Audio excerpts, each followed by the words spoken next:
ভোলায় বিয়ের দাবিতে প্রেমিকের বাড়িতে 2 সন্তানের জননীর অনশন। ভিডিওটিতে একটি লাইক দিয়ে দেখতে থাকুন, আর যারা এখনো চ্যানেলটি সাবস্ক্রাইব করেননি দয়া করে তারা এখনই সাবস্ক্রাইব করে নিন। ভোলার চরফেশনে প্রেমের সম্পর্কে জড়িয়ে অনার্স পড়ুয়া প্রেমিকের বাড়িতে বিয়ের দাবিতে অনশন করছেন 2 সন্তানের এক জননী। সোমবার 6 মে থেকে উপজেলার জাহানপুর ইউনিয়নের 8 নং ওয়ার্ডের যুবক জুয়েলের বাড়িতে অবস্থান করছেন তিনি। এ ঘটনার পর থেকে অভিযুক্ত প্রেমিক গা ঢাকা দিয়েছেন। অভিযুক্ত প্রেমিক জুয়েল ওই ওয়ার্ডের কাশেম মিয়ার ছেলে ও ঢাকা সরকারি তিতুমির কলেজে অনার্স 2য় বর্ষে অধ্যয়নরত। ভুক্তভোগী গৃহবধূ গণমাধ্যমকে জানান, প্রায় 3 বছর ধরে তার সঙ্গে জুয়েলের প্রেমের সম্পর্ক চলছে।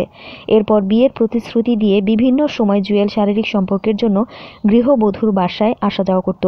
গত রবিবার 5 মে গৃহবধূর স্বামী নদীতে মাছ ধরা শেষে গভীর রাতে নিজ বাড়ি ফিরলে অভিযুক্ত জুয়েলের সঙ্গে তাকে অন্তরঙ্গ অবস্থায় দেখে ফেলেন। এরপর সুযোগ বুঝে জুয়েল ওই বাড়ি থেকে পালিয়ে যান। পরে গৃহবধূর স্বামী তাকে ঘর থেকে বের করে দিলে সে প্রেমিক জুয়েলের বাসায় অবস্থান করছে, কিন্তু জুয়েল অন্যত্র সরে যায়।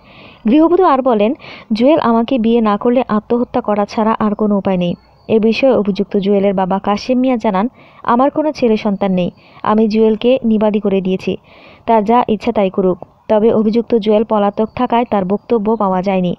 শশীভূষণ থানার ভারপ্রাপ্ত কর্মকর্তা ওসি ম এনামুল হক জানান, অনশনের বিষয়ে কোনো অভিযোগ পায়নি, অভিযোগ পেলে তদন্ত সাপেক্ষে আইনগত ব্যবস্থা নেওয়া হবে। এরকম আরও অনেক ভিডিও পেতে নিউজ এক্সপোজার টিভির সাথেই থাকুন। চ্যানেলটি সাবস্ক্রাইব করুন এবং সাথে বেল আইকনটি বাজিয়ে দিন।